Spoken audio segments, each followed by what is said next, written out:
Hey guys, how you all doing today? And today we'll be doing a different kind of video. I will still be doing reactions on the channel. I'm just trying to experiment. It's important to branch out and make different kind of videos or whatever to see if you guys are interested or whatever. And after watching the Saw films on my channel and the Final Destination films and soon to be all the Evil Dead movies, today we'll be doing the Saw films. Wanna play a game?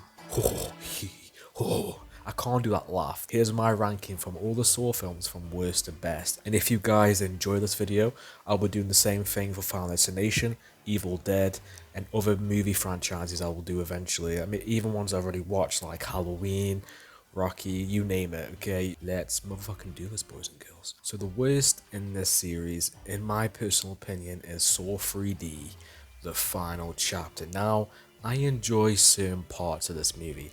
I like how ridiculous the traps are, even though some of it doesn't make total sense. I do like Hoffman in this movie. Hoffman's a complete badass. He just destroys everyone and just kills it. He's like a Michael Myers or Jason Voorhees type villain. You can tell he enjoyed playing Hoffman. You can tell he enjoyed fucking police officers up and killing Jill at the end. I also enjoyed seeing Dr. Gordon back in this movie after like 6 movies of not seeing him, even though there was several hints that he's not dead. It's great to see him back in action in this series, and him being a Jigsaw apprentice, was it surprising? Fuck no, it wasn't, but it was still great to see this reveal that he was helping Jigsaw ever since the first or the second movie, after the events of the first movie at least, and him putting Hoffman in the bathroom, the infamous bathroom from the first movie, and locking it and saying game over. On paper at least, it was a cool finale for this series, even though it left some questions. What happened to his family, and who are those 2 people he was with? Now I know who they are thanks to you guys, but it's the movie's job to tell me, and considering there was no sequels directly linked to that movie, it's kind of frustrating. That's where the positives end for me. I don't like this Gibson guy. He's in the first Final Destination movie, he's one of the victims, he's the one who dies in the shower. Was definitely the weakest protagonist to combat Hoffman in this series. You had guys like Strom, Eric Matthews, these cop protagonists, and this one was definitely the least interesting, the least developed, and the one you didn't care for, and you knew his death was going to happen. You just didn't care for him. So when you're watching him on screen, I'm like, why should I be invested, especially with his shitty, one-liners and the shitty jokes he makes, if he's just gonna die in the most obvious way possible, and he dies.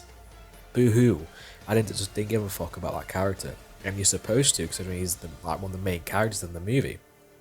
And personally, if they didn't kill every single character off in the series, maybe have someone we know in this final movie to combat Hoffman. We would be A, more invested, and B, would care more about these characters. He's not exactly smart. He's kind of a dumbass. And like I said, he tries to be like really funny with his one-liners, but it doesn't work. It's kind of cringe. And you have the whole subplot with Bobby about him faking being in a trap just to make money and write a book. And that flashback scene always made me laugh. When I watched it for the first time, I was like, why is he wearing a backwards cap, hoodie? This is not what I envisioned Jigsaw wearing when he's out and about. I just don't. That's the biggest sin as well. There's barely any Tobin Bell in this movie, and it's the last one in this series about Jigsaw. I'm like, bitch, come on. It's a cool idea of someone faking a trap to make money and to be in a spotlight, but I just didn't care that much, unfortunately. And to be honest, the whole mantra by Jigsaw, everyone has a chance to live in these traps. Well, that's not exactly true, because you got someone like, what's her face? His girlfriend, I think her name's Joyce, she had no chance of survival. It all depended on Bobby. And how is that fair on Joyce's life? But at the same time, you guys have made an argument for me that Hoffman is the one who was doing these traps, and his morals might not be the same as Jigsaw's, so maybe, but still, that kind of bothered me. But despite these criticisms, I enjoy watching it, even though some of the traps look pretty bad because of the 3D effect and the really bad looking blood. It was like pink, and that part was definitely distracting for me. But there were some decent traps. The beginning was kind of funny, even though I don't know how Hoffman did that. was when they have these two guys who are like a triangle relationship, and those guys realize, hey, this bitch is causing this. Let's just fucking let her die. I liked that part. That part was funny. I still enjoyed it for what it was, but as a finale, it didn't really deliver. And next on the list is Saw 5. Now this one to me just was bland and boring. There was not much substance to this movie. Even though I like the two main actors who played, I think his name's Strom and Hoffman, I just wasn't as invested in the other storyline with those five people. Now I get it, those five people linked to Strom, but I just didn't care. Like, and the twist of them not, they were supposed to work together is so damn obvious. Like, it wasn't impressive as a storyline, and I just didn't give two fucks about any of them. But despite that, I love the cat and mouse game between Strom and Hoffman. It was built up really well, and even though the ending upset me because Strom died, it was still like, it was still a classic Saw fuck you ending, which I appreciate. Even though I like the character of Strom, and to be honest, as proven in Saw 7, they needed an actual protagonist that was a decent protagonist with actual weight. They probably needed someone like Strom to carry them over into the other movies, because Gibson did not fill that role at all. I do like the traps in this movie. I like the box trap when the water comes in and he stabs himself in the neck with a pen. That was an ingenious way to get out of the trap, and that's what made him a badass for Hoffman to face off in this movie. And the Star Wars trap, I forgot what it was called, but I'll just call it the Star Wars trap when the two walls close in. It's the first time I've seen that actually come through fruition where someone actually gets crushed and you see his arm snap, and that's probably the most painful. This and one of the traps in Saw 3 are one of the worst traps to be in my opinion. Like, fucking hell, can you imagine just getting squished all the way? And you saw what he looked like in Saw 6, and he was gnarly. It was definitely a horrible way to die, and you felt the pain. And his scream towards the end, you actually believed it. The other big plus in this is the flashback between Hoffman and Jigsaw. Him grooming Hoffman into being a Jigsaw apprentice, him helping Jigsaw with all these locations we learned from the previous movies in Saw 1, Saw 2, Saw 3 and 4. That was badass, because that kind of answers some questions about how Jigsaw could do this, because Jigsaw and Amanda realistically couldn't do all those traps by themselves, and obviously it makes sense why they have Gordon and Hoffman. And that scene when he has Hoffman tied up with the gun under his chin and he's telling him how killing is distasteful and he should give them a chance, and it was a very well done scene, and it's the reason why we love Jigsaw as a character. He's very complex, but he's likable too. Like, he isn't some like bad guy who wants to be a bad guy. No, he has his reasons. He's been through a lot. He lost his I think his name was Gideon. He lost Gideon, his son. Him and Jill broke apart. All these things happened. It's cancer, of course, and that's why he has his philosophy, and you understand him as a villain. And him meeting someone like Hoffman who kills just for the, I wouldn't say for the sake of it, but not for the same reasons as Jigsaw at least. It was a very interesting scene. Other than that, the rest was blah. You know, I just didn't care that much. And it pissed me off how they explain how Rick died. He just bled out and died there. You couldn't just at least have him die in a better way, or have him die in the beginning of this movie. Like, really? And you guys told me, actually I'll get to that when I get to Saw 4. But yeah, Saw 5 had decent traps. It was a decent storyline between Hoffman and Strom, even though it was kind of predictable where it was going to go. We kind of knew Strom was going to get it. And I love the flashbacks between Hoffman and Jigsaw. But other than that, the rest of the movie is blah. Next on the list is Jigsaw. Now this is the newest movie in this series before Spiral comes out later. Is it this year? I don't fucking know. Now Jigsaw is the movie to me that kind of, it doesn't really fit in with the other movies. It's kind of like an outcast in terms of the tone, the look of it. I wouldn't really call it a Saw 8. It's a distant sequel to Saw 7. For example, we don't really know what happened to Hoffman. I guess he just died and rotted out. The look of the movie was very different to the other movies. Clean look in the movie, and you have a new set of characters, and I like in Saw 2, there was a time difference, like a twist. The reason why we thought Jigsaw was alive is because these traps that we're watching actually happened like 10 years ago. And we find out there's another apprentice named Logan. How many fucking apprentices does Jigsaw have? It goes beyond believability at this point. But it was great to see Jigsaw back, and he has more scenes in this than he does in Saw 3D, and even though you can tell he's aged, it's still great to see him back. This is a movie it's fine, you know, like Saw 5, it has some great moments, it has great traps, and it has some funny moments between characters, and it's great to see Jigsaw back. And Jigsaw, you know, he is the main, he's like, when you have a Subway sandwich, he is the meat of that sandwich. If that is a terrible analogy, Dylan, you need to find a better example. But my point is, he is the main attraction of this series. And see more of John, you can't, you know, you can't complain. You really can't.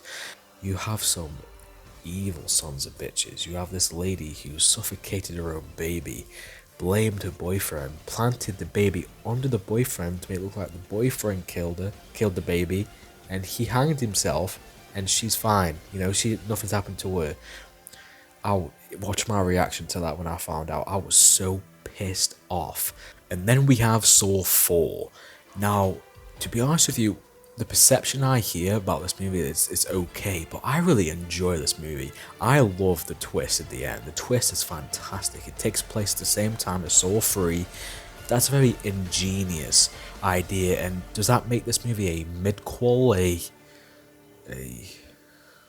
don't know what you would call it. I'm going to call it a midquel, okay, because I want to sound cool. And I like how it takes place in a different side of the story by having... Now, in this movie, there's more focus on Rig as a character. In the previous two movies, he was more like a supporting character. He was there for Eric Matthews, or what's her name? Kerry? Is that her name? Kerry? In this one, we get to know more about him and how he is coping, how he is ultimately struggling with the loss of his... you know, with his friend Eric and Carrie, and he feels guilty, and Jigsaw's lesson to him is that he should let these people save themselves, and the ultimate message at the end is he shouldn't have went through that door. It was a shame that at the end he didn't listen, even though Jigsaw was telling him over and over and over again, do not go through that door, and you guys told me a really badass alternate ending that we're considering. Apparently he realizes what his lesson is. He doesn't go through there, and even though Eric Matthews still dies, I forgot how, Hoffman whispers something to him. Rig is like really shocked, and apparently they, Strom and Rig have a shoot off, and it is a cliffhanger for the next movie. That would have been a badass ending. For me, this movie flowed really well. It was fast paced, it had great traps. The one where this fucking rapist piece of shit, who was a complete arsehole, was strapped to a bed and he had to take his eyes out, if not his legs, and his arms would get ripped off, and he didn't do it, so guess what happened. What I love the most about this movie is the flashbacks between Jill and Jigsaw. Now, I know what you're saying. Many of these positives of these movies is the flashbacks. The flashbacks are phenomenally. The flashbacks are amazingly done, especially if they include Jigsaw. Next is Saw 6, and what I love most about this movie is it tries to go a different direction in terms of what they focus on. They focus on the story of the healthcare system and how this guy, how he decides who should live or die, and Jigsaw reverses that on him and makes him decide who should live or die to his employees. It's the last thing I would expect a Saw movie to have a social commentary aspect to it, but if you think about it, you know, it's very deep as a franchise. You've got Jigsaw who says, you know, appreciate your life, don't waste it away, work on things that are important, better yourself, and that's his core message. So if you think about it, this is a lot more than just being a blood guts movie. It's actually really deep as a franchise. There was a great scene between John and this guy, I forgot the guy's name, their conversation about who, you know, the will to live, and we get more of John's philosophy and how it, you know, it counteracts this guy, the healthcare system guy's philosophy, and it foreshadows the events later on with these traps and where this guy has to decide who lives or dies, and trying to show how flawed his system is. Also, the story with Hoffman is very good, even though some aspects kind of bother me. First of all, I love the ending. The ending is completely badass. One of the best endings in this series, and there is plenty of great endings in this series. Jill, my girl, right, puts on this reverse bear trap on Hoffman as a part to for John's will, because John requested that for Jill to do that. And in my personal opinion, after watching Saw 3D, it would have been, even though if it ended with Saw 6, we've got no Dr. Gordon, but that ending was fantastic. Can you imagine if it ended just with Hoffman head, like jaw completely just going all the way back? Like, but his way of escaping it was really impressive. It just adds to the badass nature of Hoffman. Hoffman in this series is a badass. He is one of my favorite characters, just for how much of a badass he is. And I love the opening trap when you have these two scammers, right? And you got one really fat and one really skinny, and they have to put their weight or cut things off their bodies, and whoever gets the most will survive. And the lady knows she was losing because the guy was really fat. He goes to cut his belly off, and she gets a cleaver and chops her forearm off, and that was badass. It was badass, man. That combined with the ending with the reverse bear trap and how Hoffman escapes it, and the great subplot with the healthcare system, and more flashbacks with Jigsaw and how it links Hoffman with Amanda, and it's revealed that Hoffman blackmailed Amanda essentially. Amanda was there when Cecil caused the death of Gideon, and obviously if Jigsaw found that out, he wouldn't be too impressed, so Amanda was stuck in the corner. So this is all because of Hoffman, because he's a bitch. But Hoffman knows everything, so does Jigsaw apparently. So, and to be honest with you, if I could have it my way, I would have Gordon in this movie and just end it with Hoffman getting his head completely obliterated. That's just what I would do. But the thing that bothered me the most in this movie is how stupid the FBI agents are. Perez and Erickson, they knew at the back of their minds that Hoffman was behind this. That Hoffman was framing Strom. Hoffman already killed Strom. They kind of had this feeling. They had some evidence to prove it too with the fingerprints. And they just got obliterated by Hoffman, and it bothered me. It pissed me off when I watched it. This was one of the better sequels in the series, 100%. And now we've got the final three. The final three. Now, this was the hardest part of my list, is trying to arrange these three movies. So number 3 is Saw 2. Now, this movie was completely badass. I just loved this movie. This was the perfect sequel to the first movie. They expanded more on John. His conversations with Eric Matthews were beautifully acted, and you get more of John's backstory. He was in a car crash. He wanted to kill himself, but then he realizes he has work to do. And we get more information about how he felt when he had this cancer. There was no mention of Jill yet because we haven't got to that part. I don't think she was mentioned really till Saw 3, Saw 4, around that time. But in this one, he is... The best part about this movie is he looks frail, but he has all the power. And that is just beautifully done in this movie. And he has the ultimate power over Eric Matthews in this. The amount of times he says to Eric Matthews, your son is in a safe place. Him saying he was at a safe place to Eric Matthews, that's mindfuckery at its finest. Jigsaw is a troll, and I love it. And I like the story about Eric Matthews and how he's a bent cop. He's very hot tempered. He's a kind of a dick, to be honest with you. It's an interesting take and an interesting story to go after the first movie.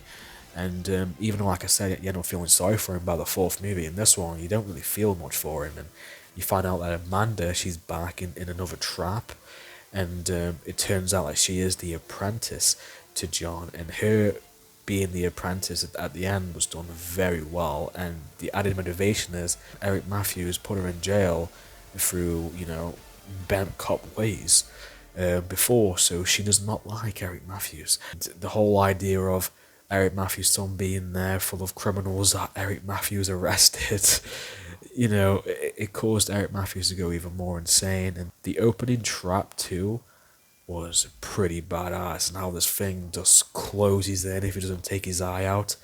I'm telling you now, I wouldn't be able to do that. I wouldn't cope. I would just start crying like a little bitch. There was no way I can cut my eye out and get the key. Yes, I would have a cool eye patch, but the pain would not be worth it, my friends. The pain would not be worth it. I do agree that some of the sequels is traps over story, in particular Saw 7, but in this one, that isn't the case.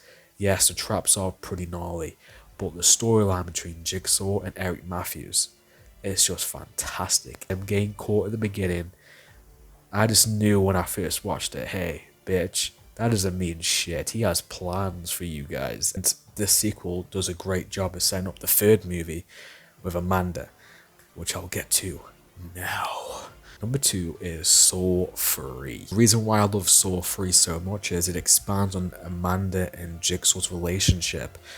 Now, it turns out that Amanda is not exactly fair to these people in these traps. For example, Carrie, even though she put her hand through that horrible thing, that acid, to get the key, she still couldn't open the trap, and thus she was killed when it was unfair. And it turns out, I think Hoffman was helping her too in that trap. And Amanda has a bit of a dark side to her. She does, even without the letter that Hoffman sent her, she still has a side to her that Jigsaw isn't a fan of. She's very aggressive, very emotional, and Jigsaw is not like that, to be honest. Jigsaw is straight to the point, but in this one, he's very vulnerable.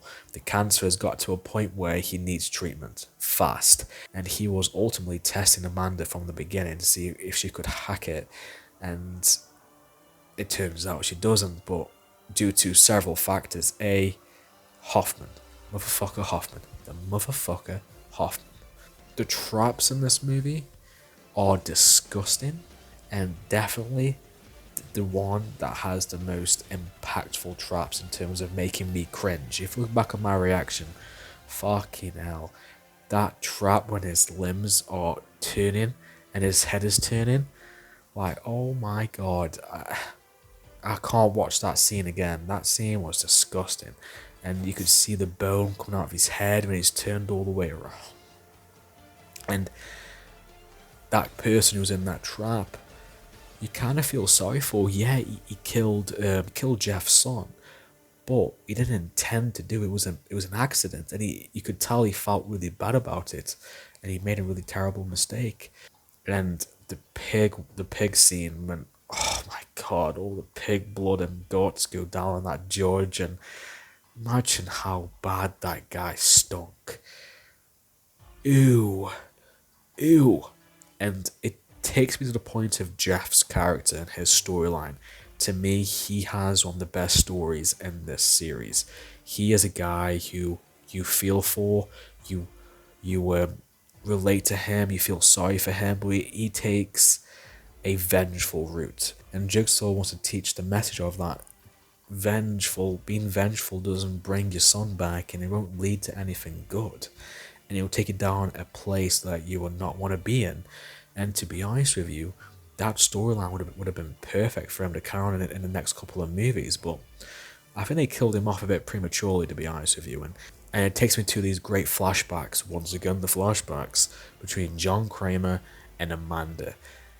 You get a new side of their relationship. By watching these flashbacks, their relationship gets more and more powerful, and you grow to like their relationship more and more, which makes the ending kind of heartbreaking, to be honest with you. And the way he groomed her, the way she survived that reverse bear trap, and then her going through all these traps and helping John in the bathroom scene, putting Adam and Gordon in their traps, and John getting ready by pouring the paints on and all that. It was a really cool scene. And it turns out that Amanda killed Adam to put him out of his misery, and she had a really epic fight scene with Eric. And that opening scene when Eric he didn't saw his foot like Gordon did. No, he got a fucking some sort of rock, whatever it was, or stone, and he just bludgeoned his foot and broke his foot. And the sounds and the way it was shot, it was horrible. Even though it was all dark, you still felt really uneasy. But like the second movie, the focus is on the storyline between John and Amanda, and Jeff's subplot too of him being very vengeful because of the death of his son, and it all connects because you find out Lynn Denlin is the wife to Jeff, and when Lynn dies, Jeff kills Amanda, and Jeff ultimately kills John. But John has one more trick up his sleeve, and it's that his other child, the one he's neglected, because he's so vengeful, he's forgot about his other child. The thing that bothers me is the tape says if you want to get the daughter back, you have to play another game. What game? You got killed, man. Like, Strom shoots him straight afterwards. There was no game. Have I missed something here? Tell me in the comments. Because ultimately Hoffman saves the daughter to get all the publicity and get the attention to be the hero. And knowing the context of the other sequels, the future sequels, so 4, 5, 6 and 3D, it's really fun to watch this movie because it's the bridge. It's the bridge that connects it to the Hoffman storyline. And it's one of the best movies in this series. It is my second favorite movie in this series, and it is my favorite sequel in this series, in my personal opinion. Now, what is number 1? I wonder what number 1 is. Would you guys like to have a guess? Yes, it's the first Saw movie. Now, when I watched this back in August, I heard so many things about this movie, and I didn't expect it to be so psychological. This movie doesn't have many traps compared to the sequels. This is just a balls-to-the-wall psychological thriller. It really is. It's about these two guys stuck in a bathroom, and them not knowing why they're there, how they're connected, and how to get out there. And then we delve into their past and how they are connected, and it's just badass. It really is. It's a typical, brilliant psychological thriller. You've got Danny Glover in this, and the guy from Rush Hour who plays the villain in that movie. And they trying to solve these Jigsaw killings or Jigsaw cases. And the reverse bear trap scene is phenomenal. Having Amanda, who isn't a big character in this movie, she will be obviously in the second movie, her way of escaping is just badass. And seeing the Bill the puppet saying to her, hey, your boyfriend's dead. He fucking wasn't. And she had to got him to get the key, and she just about narrowly escapes a trap. And that trap had me on the edge of my seat, because when they show like a dummy test like example of what the trap can do, I was like, oh fuck. And seeing that in the later sequels was badass too. When I watch a horror movie or a thriller, I love the slow burn, the build up to the eventual madness. And this one is another example of that. And there's some really creepy scenes too, when that Zepp guy is in that closet and he's like, good night little girl, and he's whispering to her. There are some like great atmospheric, suspenseful scenes in this movie, and you don't get much of that in the later sequels, but that's what makes the first movie so unique. You can tell this was directed by James Wan, who did Insidious and the Conjuring movies. You can tell because it has that suspense and that uncomfortable feeling you have. And the ending, when he eventually saws off his foot and shit goes crazy, and Zepp is killed, Danny Glover is killed, and the guy in the middle of the bathroom that we thought was dead, with all the blood, the great music comes on. My face, if you watched my face when I watched, I was so shocked. And that's when I knew I had to finish the rest of this series. That had me so shocked. I had no idea that was going to happen. And legit, I shat myself and pissed myself all at the same time. And it was wonderful. Like, to me, I love movies that do that to you. They don't treat you like you are stupid by force feeding you everything. No, they make you think, and then they hit you with a bomb. The music, the Saw music, I still listen to it ever since I first watched this movie back in August. I listen to it when I work out, and it's just such a badass piece of music. Like, it still gives me chills sometimes. I just love the music in this series. There are some funny line deliveries, like when I'll never forget that part when Dr. Gordon gets a call and it's his wife and he's like, Ali? Like, it made me laugh when I first watched. Like, there's some funny line deliveries. Most of it is set in a bathroom, and it's still riveting. At first, you don't think, you just think these guys are innocent, these guys have done nothing wrong, but as it goes on, you get to know more and more of these characters, and that is ultimately great storytelling. The best movie in this series, in my personal opinion, was Saw the original. But Saw 2 and 3 are not far behind. I love those two movies too because it's a perfect blend of a great story with some badass traps, in my opinion. So, that was my worst to best on all the Saw movies. Now, it took me a long time to try to find a list I was happy with. It took me a couple of months to digest the series and actually formulate a list I'm actually happy with. I knew the obvious ones. For example, I knew the worst ones were 5 and 3D, but the best ones were the ones I struggled with the most. 3, 2, the third movie, the second movie, and the first one are really close in my opinion, and it was tough to change them and put one in a certain place. I did have Saw 3 at number 1 at first, I did, but I think the first movie had more of an impact on me than the third one did.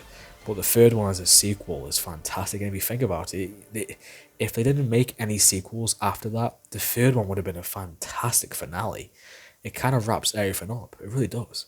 So, as a series, I love this series. I am so glad I started watching this back in August, and I can't wait for the new ones coming out. Spiral. Now, I know it's not closely connected to this series, which is kind of a bummer, and I don't think John Kramer's in it, but you got Chris Rock and Samuel L. Jackson, which is going to be very interesting. It's still going to be about the Jigsaw murders, so I am curious to check that out, and when that comes out, I'll be doing a reaction to that or a review. And if you guys enjoyed this kind of video, I'll consider doing the same thing for the Final Destination movies and the Evil Dead movies. Evil Dead 2013 remake should be up soon. Afterwards, I'll maybe do the same for that. I have done a list for Final Destination, and it should be kind of obvious what that list is, but I'm not going to tell you, obviously. If you see a ranking worst to best for that, let me know in the comments. But yeah, that was my ranking worst to best for the Saw films. I hope you guys enjoyed it, and I'll still be doing a reaction videos, don't worry, I'll still be doing that, but I thought I'll try something new, and it's important to branch out once in a while. So yes, I will see you guys next time, and have a good day.